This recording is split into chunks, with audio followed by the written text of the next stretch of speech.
Ladies and gentlemen, live from New York, it's Wednesday night. Who's ready for a reading? Thank you, everybody. Thanks for joining, everybody. Welcome to Howl. That's the name of this gallery. Howl Happening, an Arturo Vega project. Whew, that's a short name. And ladies and gentlemen, my name is Linda Simpson. Thank you so much. So Howl is playing a big part of my life this summer because a magazine that I used to edit called My Comrade is the focus of the current exhibit, and it's up till 7/17. Little difficult to see it right now with all the seats in the way, but it's a magazine that I published mostly from 87 to 94. There were a couple revival issues. And just want to say, let's have a big hand for Howl, everybody. Oh my goodness. There's Cynthia, who's the gallery director. There's Aldo. Jake is here over at the camera. And Doug is working the slides, so thanks a lot. So the emphasis on the show, of course, is on the graphic design. And but there was a lot of articles in My Comrade, too. It was all volunteer. It was, I wrote quite a bit, but there were tons of people that contributed. So tonight's like a tribute to some of the stuff that they've done. By the way, our lineup has changed a little. Chris Tanner and Paris Alexander are not going to be here, but don't worry, we're going to make up for it. I know. If you want your money back at the door, please. Always great to have people moan and groan when you're starting a reading. Okay, no, I'm just kidding. No, I understand the disappointment. Beyond my control, believe me. All right, everybody. Well, what we're going to do is I'm going to start out. I'm making up for Chris and Paris not being here by reading some of my own stuff. So here's a letter from the editor that I wrote for an issue that was in 1990. Okay, here we go. Letter from the editor. I'll never forget that first visit to the gay nation. The flight there, damn it, was filled with turbulence. All night we tossed and turned through torrential downpours. By morning, the rain had stopped, but all around us were gray, billowy, suffocating clouds, and we glided silently through them endlessly. What a lonely, claustrophobic feeling that was. Slowly, though, it did get lighter. Glimpses of the ground even seemed to appear. And then suddenly, with a burst of energy, we broke free from our cloudy confines. And there it was, surrounded by a breathtaking blue sky and a shining sea, the motherland, the fatherland, the promised land, the gay nation. As I stepped off the plane, I knew I was at last where I'd always wanted to be. Finally, someplace where I could be myself, let down my guard, relax, frolic, shake my own groove thing, and being gay was like a really cool thing to be. I eagerly gulped the clean, fresh air and felt more alive than ever before. Everyone, from the smiling police people to the ice cream vendors on the gorgeous sandy beaches, were so friendly. No one bumped into you on the dance floor, except at the Gay Nation's sexy punk rock clubs, of course. And people respected and applauded each other's differences. I made so many wonderful, wonderful friends. I met all of my comrades' beautiful contributors, and I met you, dear reader, and for that I'll be forever grateful. I love the Gay Nation's diversity, all races and ages, male and female, united by a common bond. It's been so exciting lately to witness the pride and patriotic spirit that's gripped the countryside. In gay people we trust is the nation's new motto. When it came time to leave it, I said, fuck it, I ain't going nowhere. And as the plane taxied down the runway, I felt not one bit of regret. I watched the plane until it became a small speck. And when it disappeared into the sky completely, I got down on my knees and pressed my lips against the lovely gay nation. Thank you. So, because the magazine was in the 80s and 90s, some of the stuff that we'll read, even some of the references are a little maybe outdated. But I think a lot of the stuff still is is the word prescient? Am I saying it correctly? Thank you. All right, just wanted to make sure. It fits in with today. Anyways, all right, so enough of me. Let's go to the next slide. And the next articles are by my comrade contributor. This is Happy Face, everybody. And Happy was certainly one of the leading queens of the East Village, especially at the Pyramid, back in the 80s, and very influential on me and a lot of other people, because Happy was smart, and, you know, she was part of this new wave of drag that was, you know, turning drag on its head, really. And so she contributed for several articles, and the person that's going to be reading that, and could we turn on the other microphone too? And let's welcome her to the stage, Glace Chase. Come on up, Glace.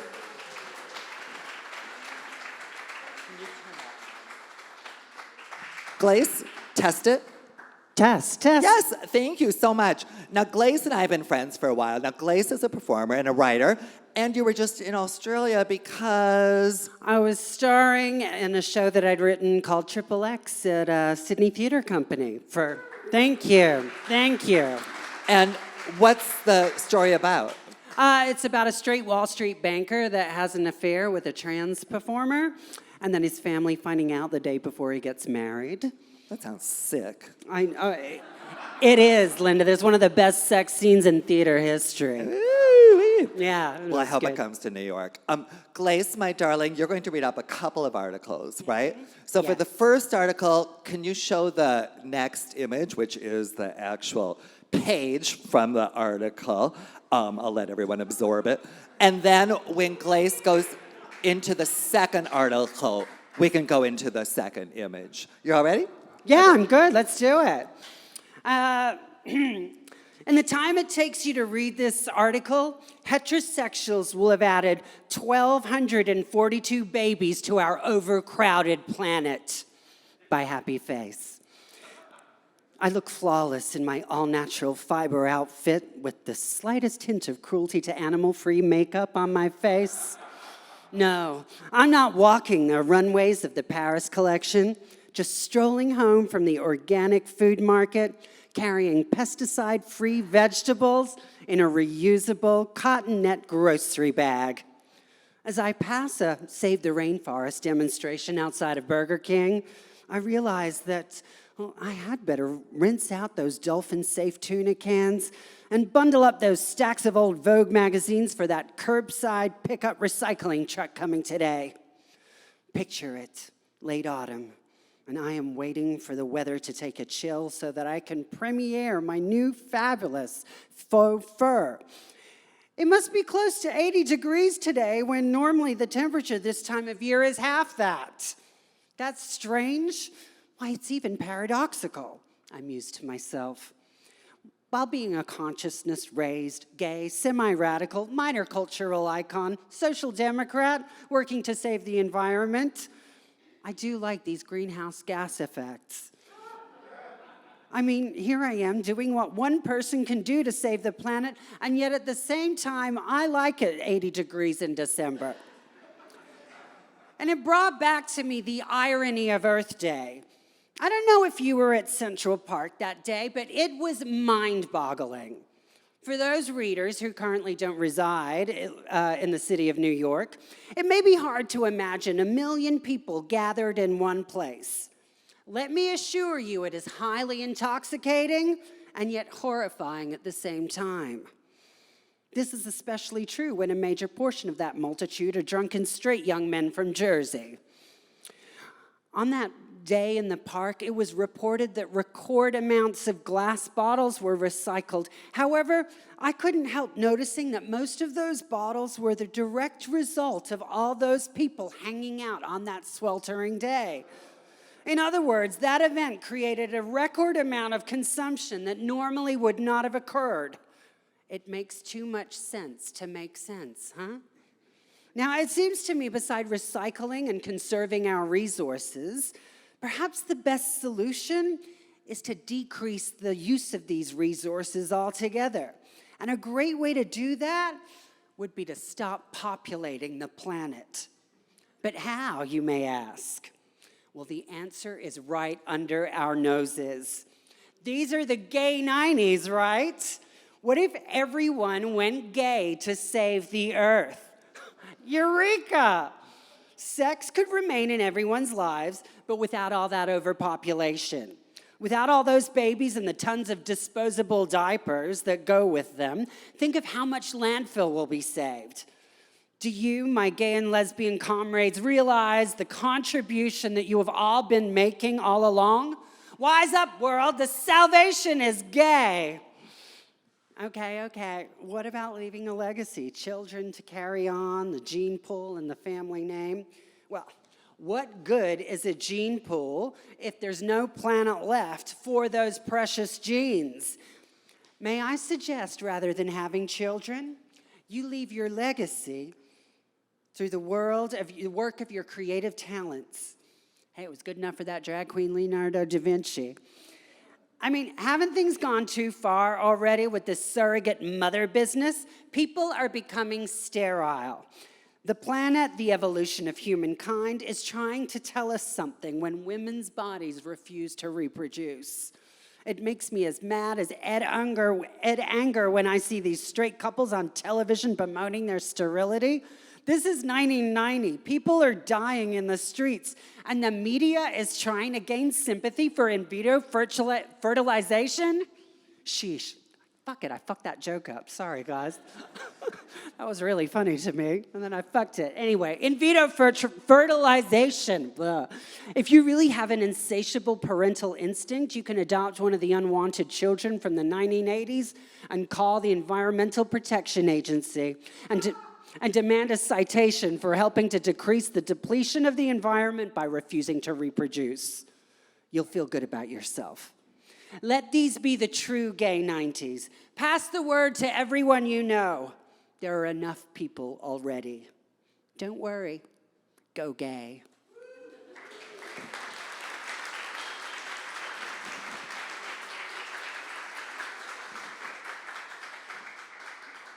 The next piece by Happy Face is called Queens and Scenes.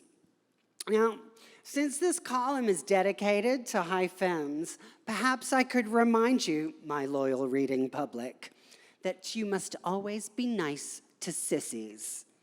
It's bad luck to hit a sissy, and besides, we had a hard enough time in high school gym class.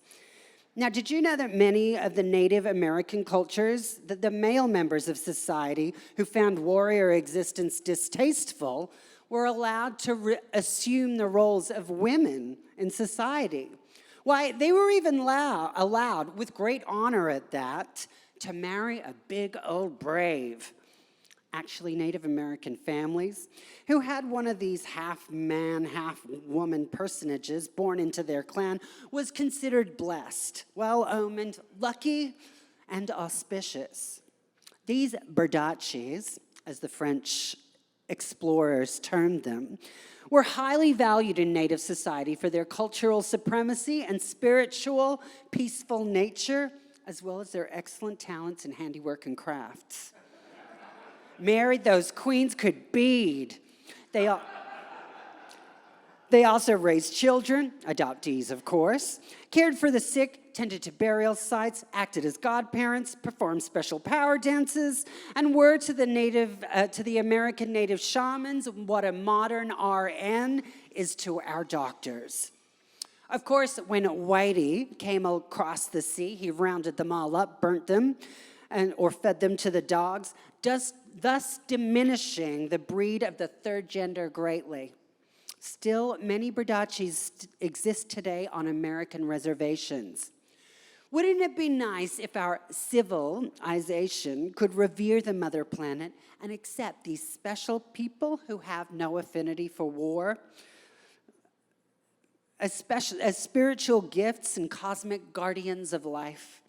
What if men could be especially proud of their inborn femininity, so much that he or she could flaunt it and bring favor on his family for bringing such a noble spirit into the world? Would that be nice or what? If that was the case, I, for one, would never have had to read all those Louise Hay books. Yes, it's bad luck to hit a sissy, and seeing how white, male-dominated Euro supremacy socked Native American sissies with a big old kiss of death, our resultant society is still paying dearly.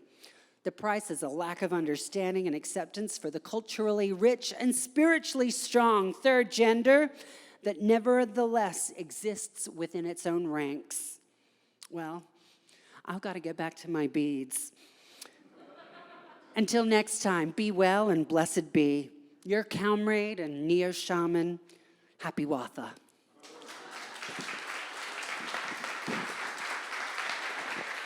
Thank you. And thank you, Happy. Thank you. Let's all hear for Glace, everybody. That was great.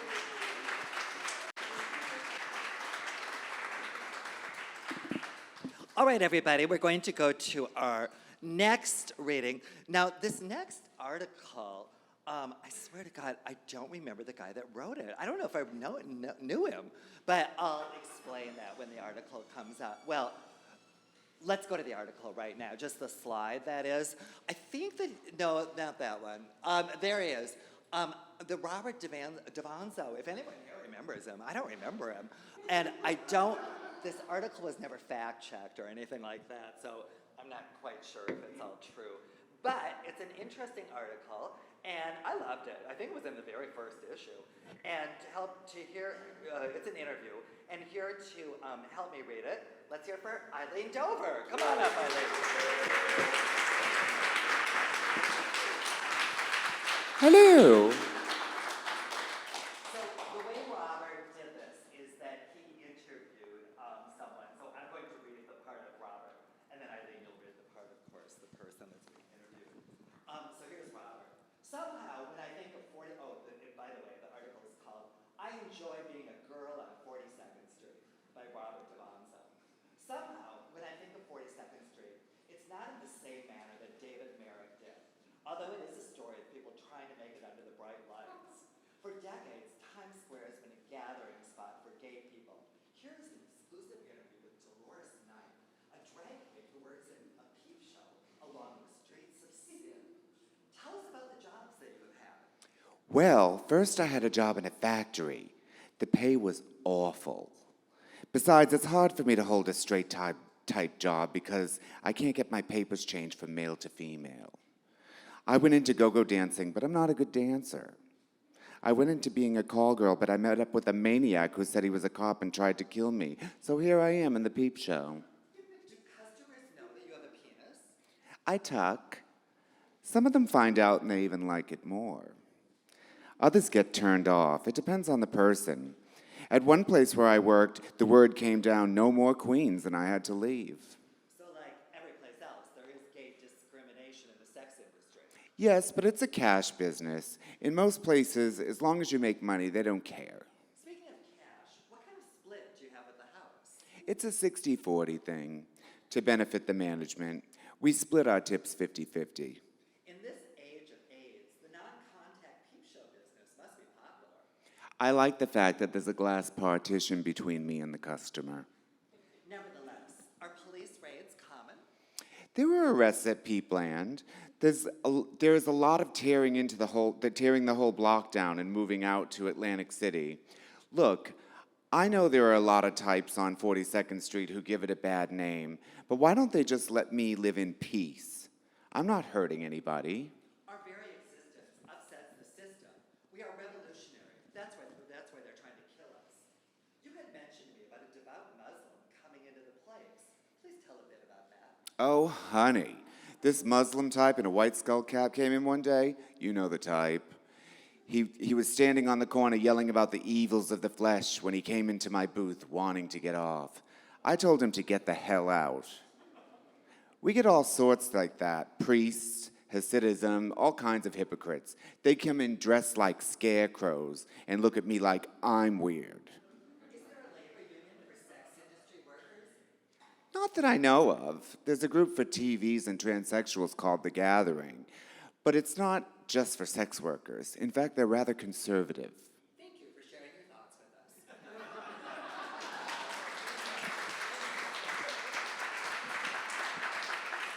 It's come to the glasses. The lashes push the glasses. Oh, my mic's not on that whole time? Oh. Well, I'm so sorry. All right, let's do it again. No, I'm just kidding. No. I project fairly well, but thank you for letting me know that. How ridiculous. Okay, now this other, could we go to the next slide, please? This next slide was written by a drag queen here. I'm not sure if anyone remembers. I barely remember him myself, kind of, but his name was Chauncey. And he didn't do drag very often, but he worked at the Pyramid, remember? Do you know where Chauncey is now? Oh, he's back in Georgia. Oh, that's right. He was part of the Georgia contingent. So anyways, he did an article, and I think this article is from 90, 91. And it was a vernacular. Like, he made some of it up, I think, and some of it was true. But I'm going to read some lines, and then you'll do the definitions, Eileen, okay? Sure. All right. Je teste. I truly hate, as in, je teste heavy metal. J'adore. I truly love, as in, j'adore the blonde boy. Rift. Dished, because reading is fundamental. As in, the queen just riffed you from start to finish. Jackie. Any young white homosexual, she's a Jackie. Agnes. Any white old homosexual, Agnes is sitting on some bar stool. No, you didn't read the line right. Okay. Agnes is what? Brenda? No, you didn't read the Agnes line right. Oh, Agnes is any old white homosexual. Agnes is sitting on some bar stool. No, that same bar stool. That same All right, bar well, that stool. makes a little difference. Okay, here we go. Okay. Brenda. Any young black queen. Her favorite sport is Brenda ball. Bertha. Any old black queen. Bertha can throw down that soul food. Felicia. Any Puerto Rican or Hispanic queen. Felicia digs that acid house. Okay, but you forgot a word. Any young Puerto Rican or Hispanic. All right. I guess I need the glasses after all. Okay, here we go. Rosa.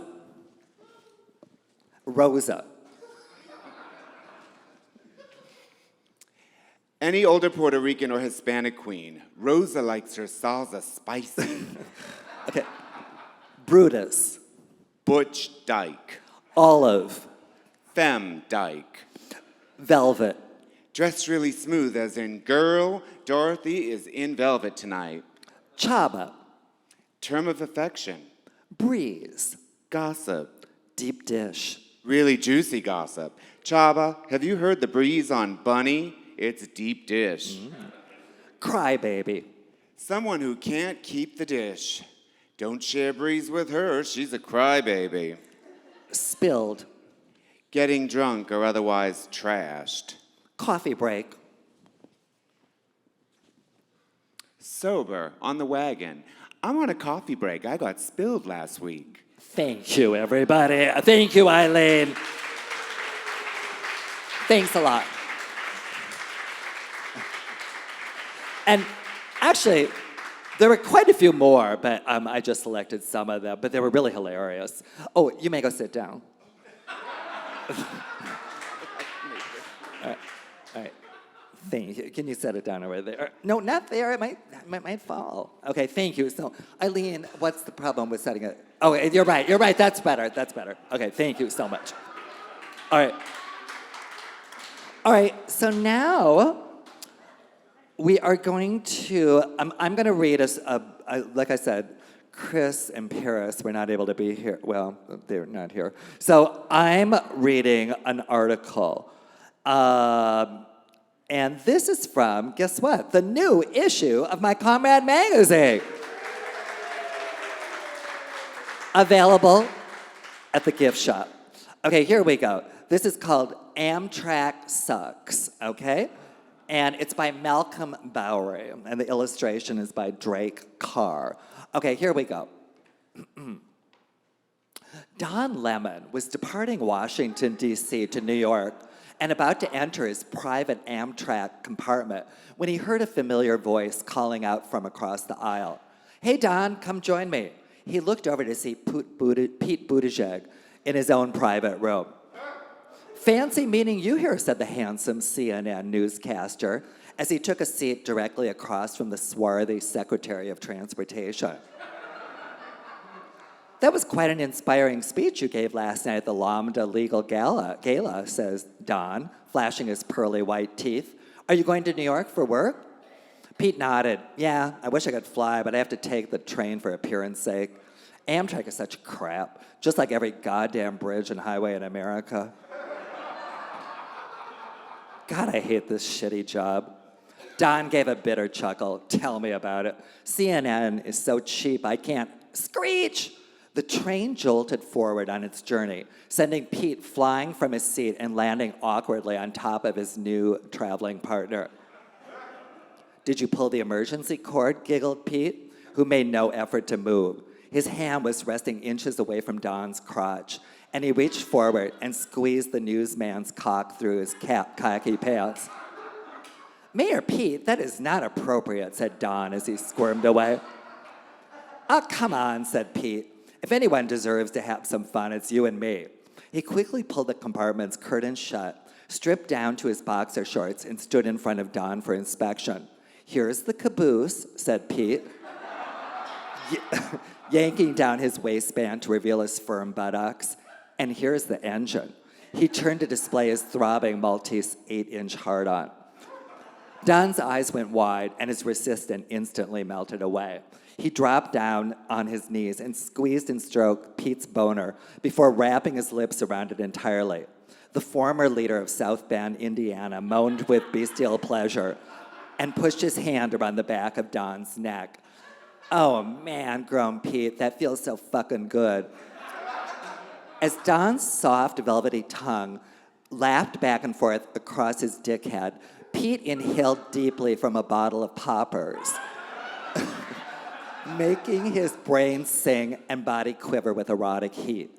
A few minutes later, Don stood up and tore off his own clothes, revealing his beefy brown physique and rock-hard, massive 10-inch erection and tennis ball-sized testicles. Pete's eager tongue made his way down Don's body, stopping every few seconds to lick, kiss, and suck until he reached the CNN star's throbbing pole and expertly swallowed the whole thing with his throat. As Don furiously pumped his big meat in and out of Pete's mouth, the politician dug his hands into Don's moist, sweaty butt crack and buried 2 of his fingers all the way up his bunghole. Don gasped with excitement. The train entered a tunnel, and he could no longer hold back. Hot spurts of semen blasted from his upright prong, raining all over Pete's face. Yeah, baby, shoot it, yelled Pete. Don's geyser finally stopped, and neither man moved as they panted heavily, their bodies covered in cum and sweat. The door to the compartment slid open. Pete, can you please keep the noise down? Standing at the open door was his husband, Chaston, wearing striped pajamas. I can hear you all the way down the hall in my room. You're going to wake the babies. Pete lifted himself up, blinded by the goo in his eyes. There's Kleenex by the window, instructed Chaston. Is it Chaston or Chaston? Chaston. And by the way, Mr. Lemon, I so enjoy seeing you on TV. Good night. Don, his erection still at full mast, turned to Pete. Is Chaston always so accommodating? A big grin spread across Pete as he wiped his face clean. Yeah, because I'm the big boss, and now it's my turn to squirt. Thank you. Thank you. Oh, and by the way, this is a safe space. If you just want to masturbate, go ahead. No problem. No. All right. So next is, let's see, got Glace off, got Eileen off. Well, look who's up. Would you please go to the next, I guess maybe that slide should not have been there. Okay, here we go, that one. All right, go to the next. Oh, okay, all right. Would you please come here, Nora Burns. Come on, let's hear for Nora Burns, everybody. I can't believe I have to follow the Dawn and Pete Amtrak sex scene. Great. Now, Nora, you're a performer, of course, and you were recently showing what here at Howl happening? I was showing my little film, David's Friend. Now, this is based, of course, upon your one-woman show, right? Yes. And would you like to tell a little about what that is? Well, it's about my friend David Burns, who's actually over on the wall right there. Oh, yeah, right. Exactly. Exactly. Yeah, no, it's a great, great show. And I haven't seen the movie yet, but it's a great show. And it's all about you and David's friendship, right? Yes. Very nice. Okay, Nora, the image we see behind us is not the article you're going to be reading, but up in the corner is Katie Crocodile. Oh, I think we spelled her name wrong. I think it was a... What, K? Oh, oops, sorry about that. Just noticed a typo after 75 years. And Katie's actually here. Where's Katie, everybody? Katie, stand up. Stand up, Katie, if you still can. Oh, she's still there? There's Katie. And Katie was in the magazine several times in photo essays, and she wrote some articles. And Nora's going to read one of them right now. You should talk about how my comrade had a sister. Oh, yeah, thank you very much. Including this new issue. My Comrade Magazine, flips over, and it's its lesbian side, Sister. And we did that for several issues. Pat Field was always in it. Yeah, Pat Field was in it quite a bit. Or her advertising at least, and we did a editorial on Pat because she advertised so much. And anyways, after a few issues, he started doing Sister too, and so that's why I thought it would be good for this revival. Okay, Nora, you ready? And we could go to the next image because this is actually the article that Nora will be reading. I didn't copy it too great. Okay. Take My Lesbian Lover, Please, by Katie Crocodile. I was treating my stand-up comedian friend Angela to a bowl of borscht at Veselka. Her upcoming gig had been canceled, and I was trying to be supportive. You know, it ain't easy being a lesbian comedian, she wailed. I get no respect. Thank you, Roger Dangerfield, I thought, my patience wearing thin. Things are tough all over. Angela frowned. Come on, we're late. Where are we going, I asked, as she steered me out of the restaurant and into the Polish National Hall on 2nd Avenue. Shh, she whispered, just act like you belong. We entered a large meeting room filled with maybe 50 or 60 women, patiently waiting for something. I tried to look around me. Don't stare, Angela hissed. It gives you away. A tall, dark-haired woman stepped up to the podium and banged a gavel. I gawked. It was none other than the object of my adolescent fantasies, Lily Tomlin, with that wonderful grin that shows all her teeth and gums at once. Thought you'd enjoy this, Angela breathed in my ear. Lily began to speak into the microphone. Welcome, everyone. She paused for dramatic effect, leaning forward, and continued in a conspiratorial tone. Attention. The annual meeting of comedic lesbians allied momentarily will come to order.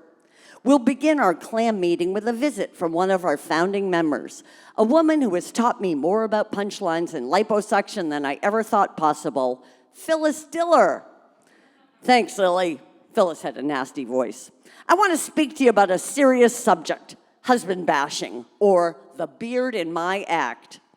This is a time-honored tradition in comedy of complaining about your spouse, and I'm here to tell you how, as lesbians, we can make it work for you on many levels.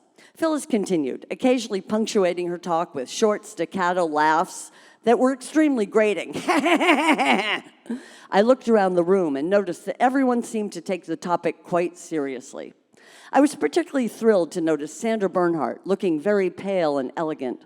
I imagined her strapping on a dildo for Madonna, and I smiled back. She scowled at me, those lips stretching out to cover her face. I shrank back, intimidated. Phyllis was ending her talk about how to avoid gender-specific pronouns, which led to a comment about gender-vague names like Pat and Chris that got so convoluted I gave up trying to follow. Suddenly, a woman yelled out, "Why are we even wasting our time with this? Forget about pretending to be hetero. Why don't we all just come out and be done with it?" Everyone seemed to start talking at once, and Lily tried to regain order. "One at a time, please. One at a time. Fran Lebowitz, I'm calling on you." A short, frizzy-haired woman stood and exhaled from her cigarette. The woman closest to her seemed upset with this. "Oh, get over it," Fran said. "If God wanted us to quit smoking, he wouldn't have made it so damn difficult." She took a look around and continued. "Seriously, Why bother with this question? It's not as if any of us are considering coming out of the closet. I know I'm not, and my closet is a hell of a lot bigger than most of your apartments, so fuck you. I'm not afraid to come out. I even put it in the title of one of my shows. A short, voluptuous woman shouted aggressively from her seat. I recognized her as Penny Arcade. Another woman yelled, "Yeah, right. I remember your show at PS122, bitch, dyke, fag, hag, whore. I also remembered you're married, aren't you, Penny? And your dykeness is limited to high school crushes on the nuns who taught you. Great. The only one willing to come out as a lesbian is a fucking practicing homosexual." The woman who was speaking was a bleached blonde with black roots, and she didn't stop to take a breath. Lily was banging at the podium. "Reno, please," she begged. "Let's try to behave." "Yeah, Reno, you're a fucking turncoat," interrupted a woman sitting next to Kate Clinton. "Not all of us betray our sisters the first chance we get. I'm Leah Delaria, and I've been an open dyke comedian for years, and I'm proud of it. Why, just the other day in Provincetown," she seemed about to launch into a stand-up routine, and I was looking forward to a little humor in these proceedings, but apparently comedians don't like to hear other comedians shtick, because she was quickly shouted down. "Leah brought up something our subcommittee is working on," said Lily, "and we'd like to hear from its leader, Holly Hughes." Leah snarled, "She's not a comedian, she's a well, I don't know what she is." Holly smiled back sweetly as a cluster of militant-looking women gathered around her.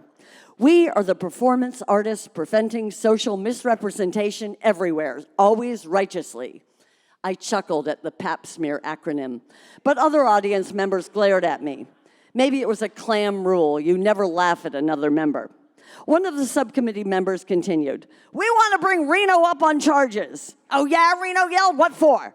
"For that fucking interview in New York Times where you talked about all your boyfriends. And not just Reno, but Sandra too. What do you think you are, Bernhardt, a heterosexual?"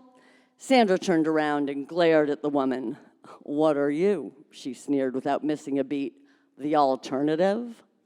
Another subcommittee member chimed in. "Save it for your act, Sandra. I don't care what you said in Truth or Dare. You still walk around pretending to be straight or even bisexual, when the only reason you made it as far as you have is over the backs of your lesbian sisters." Sandra yelled something about how they were all just jealous. No one ever paid money to see them, and that's why they all had to have grants. Rena was shouting about her years of struggling and about all the recovery she had to go through, and the pap smear gals were responding with, "You just aren't brave enough to admit publicly who you are." Fran Leibowitz laughed loudly, but they ignored her because I guess a writer isn't quite as important.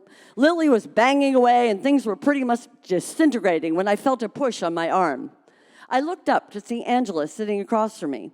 We were still at Veselka, and she was staring at me. "You haven't heard a thing I've said, have you?" "Oh, of course I have," I stammered. "Yeah, being a lesbian comedian ain't easy."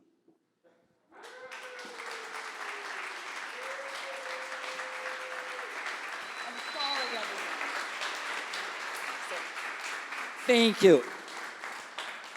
Thank you. That was great, Nora. And Nora right now, too, is going to be joined by Mike Albo, who's one of our other readers, and they're going to read something off. Mike, then I'll come back to talk to you, because you'll be doing a solo then. Okay. Oh, hi, yes. Oops. Yes. Advance to the next slide. Okay. A Gay Guide to Straights by John Boyer. Heterosexual, of, relating to, or characterized by a tendency to direct sexual desire towards the opposite sex. Scared of straights? Don't worry. Most experts agree that heterophobia is based on unfamiliarity. If you take a minute to examine a heterosexual lifestyle, you'll find that they can often lead interesting and productive lives. Here are some facts and tips which may help you to better understand our neighbors with the alternative lifestyle. Famous heterosexuals. Eli Whitney, inventor of the cotton gin. Dick Van Patten. Marie Osmond. Ozzie and Harriet. Things to do with heterosexuals. See Cats on Broadway. Watch Porky's on video.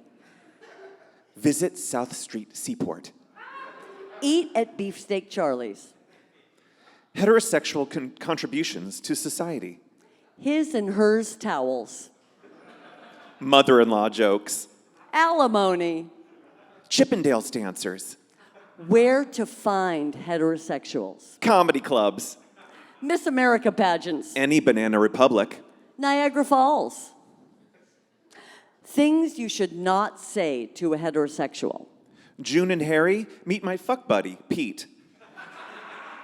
You spent how much on a wedding dress? Are you crazy? Is there a banana in your husband's pants, or is he just happy to see me? That sure is an ugly baby. What to do if your best friend tells you that they're heterosexual? Stay calm. Ask if he's absolutely sure. Convince him that it's not the end of the world. Drop him off at the Coliseum for this season's auto show.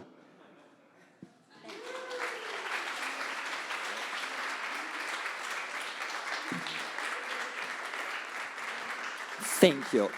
Thank you, Nora. Thank you, Mike. Mike, how are you? Now, Mike, you are the author of how many books? Two, and I'm coming out with a new one. Yeah, tell us about this new one. What is it?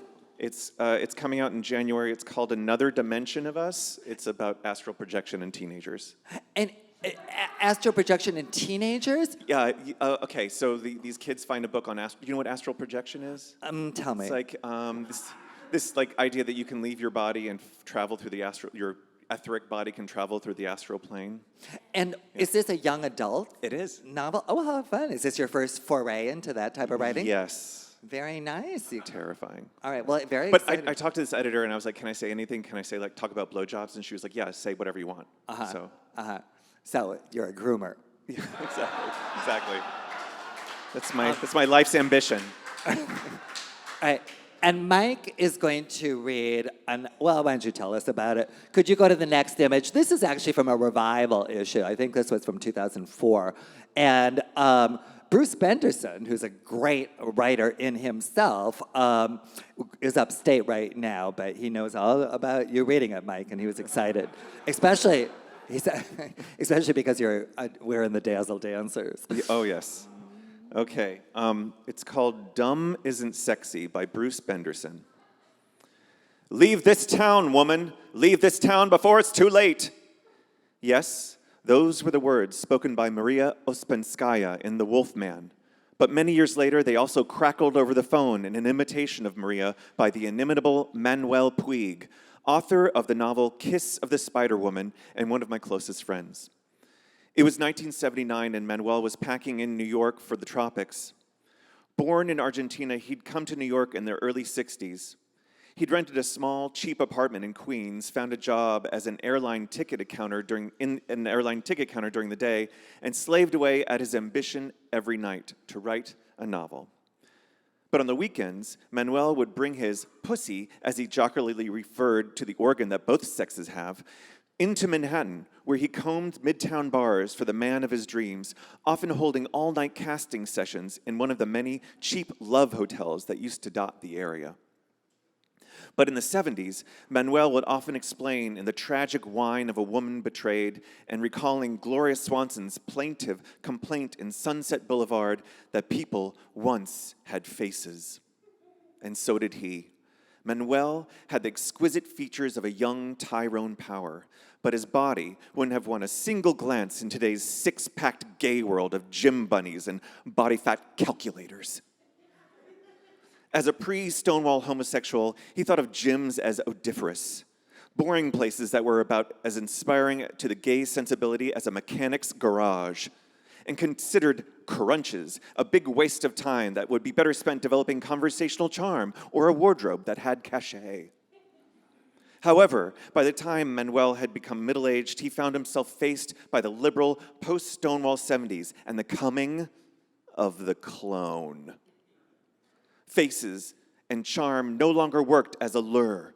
Muscles, youth, and masculinity were all that his fellow fags had time for. As a young homo just coming into his prime during the 70s, I scoffed at my gay elders Maria Uspenskaya's warning. "You're such a flapper," he would scold as I slipped into my clone uniform, which included a pair of worn jeans that had been bleached in the crotch area after first wrapping the fabric around a cucumber to simulate wearing away by an enormous member. Then out I'd skip to the mine shaft, leaving an older Manuel to comfort himself with a late show of rerun of Joan Crawford's The Damned Don't Cry. It never occurred to me that my participation in the new meat market would return as a curse years later, labeling me as produce that had been expired and had to be swept off the shelf. And when Manuel finally threw in the towel, moving to Rio, where the gardener, neighborhood mechanic, and delivery boy became his cheaply financed paramours, I continued my search for young flesh in New York, never once considering that the gay world had lost some precious values. My dear friend Manuel is deceased now, and I've reached the age as he was when his grim warning crackled across the phone. The worked-out clones of 30 years ago couldn't hold a candle to the lean, perfectly muscled ideal of today's gay world. The witty conversations that entertained and seduced to the tinkle of piano in gay yesteryear don't exist anymore for two reasons. The music's too loud, and my gay brothers, too long fixated on the part of the human body below the chin, have lost their verbal dexterity. No one admits it, but superb gay wit is a thing of the past, relegated to performing drag queens who aren't supposed to get laid anyway. Conventional thoughts, I know, that's not true. Conventional drag queen sex, yeah. Conventional thoughts about the prizes of the middle class, marriage, parenthood, and the professions have replaced the old alternative sensibility, that outsider perspective that made queer conversations scintillate with irony, parody, and ingenuity.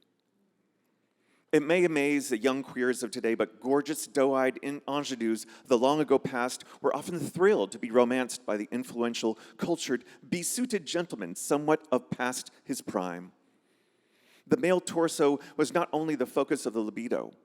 In the good old, unliberated decades, people were more apt to swoon over dreamy eyes, cushiony lips, a developed sense of style, or a certain way of glancing at you.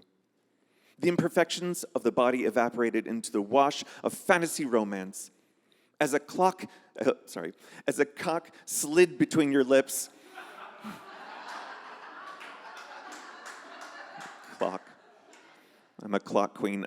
As a cock slid between your lips, you were swallowing the entire picture, not just thought of its circumference or the now sometimes shaved ripples of the abdomen above, won by spending hours which could have been used to reading Baudelaire in the gym. You may be thinking that my memory is a distortion, a past I've reworked to compensate my barren present. But proof that charm and pleasant face can outrank the body can still be found in old Europe. After winning an important literary prize in France, I found myself returning there more and more often. I even considering moving abroad after nearly 3 decades in Manhattan. People think it's for my career, but the real reason in my astonished discovery of a market for other skills considered outmoded in New York. Believe it or not, slender, culturally oriented young Frenchmen are easily seduced by literary acumen, wit, and humor. On numerous occasions, words alone have been enough to charm them into bed.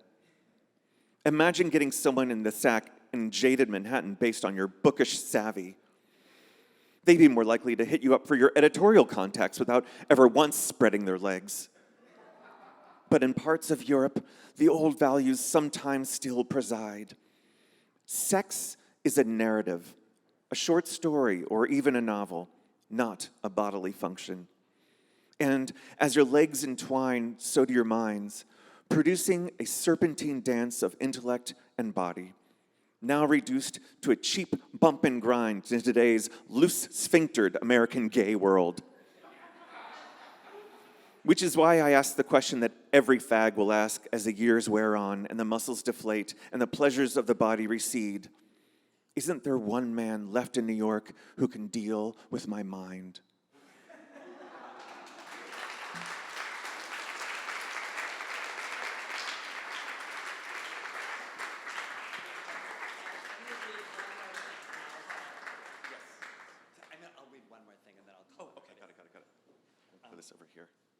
All right, ladies and gentlemen, we've got about 6-7 minutes left of our program. I'm going to read off one more thing, then I'm going to ask everybody if they have one thing to promote. You know, and Mike, you can mention your book again. So it's me reading something right now, then a group thing, all this, like I said, under 7 minutes. Okay, this is from one of the revival. No, this wasn't from a revival issue. This was from, it's right here, from the 1994, issue. Okay, here we go. This is called, this is a little, remember the gays in the military, that big, controversy? Let's go to the next slide, please. This is, not this one. Not this one. Don't look at it, don't look at it. Can you go back? I'm sorry, I forgot we don't have an image for this. All right, this is called Gays and the Millenary, My Comrade editorial. Over the past several years, there has been a small but alarming infiltration of heterosexuals into our millenary. The hat making was once an industry almost exclusively run by homosexuals, but today an increasing number of straights design and produce our country's headgear. My Comrade Magazine strongly believes that allowing any more heterosexuals to make hats would be extremely disruptive and would set a dangerous precedent. My Comrade has nothing against heterosexuality per se, and straights already in the industry should be tolerated. However, allowing any more heterosexuals to work side by side with gays would inevitably lead to confrontation and disruption. As we all know, gays are unable to control their lust for straights. And in the close confines of design rooms and assembly lines, the sexual tension for gays would be unbearable. We shudder to think what the situation would be like when gays and straights hit the showers together after a sweaty day of making hats. Straights must accept this reality and understand that their presence would only undermine our country's entire hat-making industry. For years, in an all-gay environment, homosexuals have produced functional, attractive, comfortable hats. If it ain't broke, don't fix it. What next if the millenary becomes mixed? Allowing large numbers of heterosexuals in the mid-70s to become hairdressers led to a serious decline of standards in that industry. Do we really want to see the same thing happen to flower arranging or window dressing industries? Perhaps straights could be given their own separate hat-making workrooms, but first, lengthy studies and Senate hearings are needed to determine the validity of this idea. In the meanwhile, the message is clear. Keep the hat industry gay. No to straights in the millenary. All right. Thank you. Let's bring on, we're going to do one more last reading, and let's see, can I say the script just so I know how everybody is arranged? Thank you. So, Glace, you'll be at the end, please. Eileen, you're right. No, I'm right next to Glace. Then Eileen, then Nora, then Mike. Okay, before we start, would you like to promote anything? No. Eileen, do you want to promote anything? I'll be doing a one-woman show the last Sunday in August at Pangea. Very nice. Nora? Well, Mike and I will be doing Unitard at Joe's Pub again on August 18th. Thank you so much. And as mentioned, the exhibit is open here till the 17th. And next Wednesday, the gallery is staying open until 8, extended hours. And that'll be kind of like a closing night party. I'll certainly post about that on my social media. Okay, Glace, you're going to start. So I'm going to give you the microphone and we'll just pass this down. You guys have a mic down there? Yes. How to be obnoxious at a gay wedding. Could you tell me to turn the slide? Oh, turn the slide, please. How to be obnoxious at a gay wedding. Wrap a ribbon around an enormous double-headed dildo and stick it on the gift table. Introduce yourself to the relatives as the couple's ass gynecologist. Tell everyone the couple met over a bottle of poppers at Boots and Saddles. Dress in drag and call yourself Divorce. announced that the couple is planning on adopting several Romanian babies so that they can open up a sweatshop.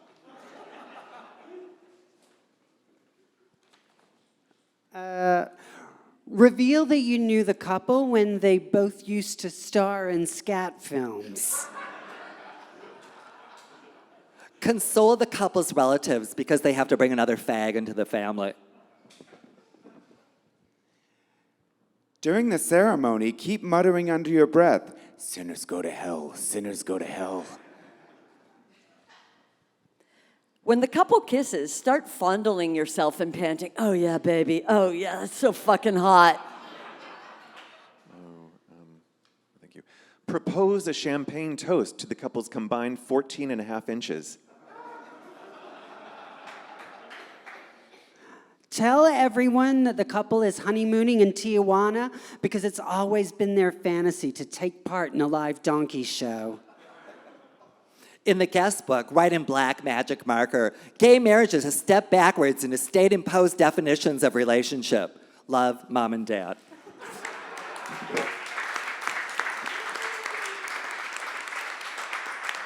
Thank you, everybody. Let's have a big hand for our wonderful cast. Glace Chase, Eileen Dover, Nora Burns, Mike Albo. I'm Linda Simpson. New issues of My Comrade available at the gift shop. And of course, there are t-shirts also. Hope to see you next Wednesday for our closing event. I'm gonna go over to Boiler Room for the outdoor area, which is so beautiful. And if anyone wants to join for a reception, please do. Thank you everybody for coming very much. Thank you, Howl.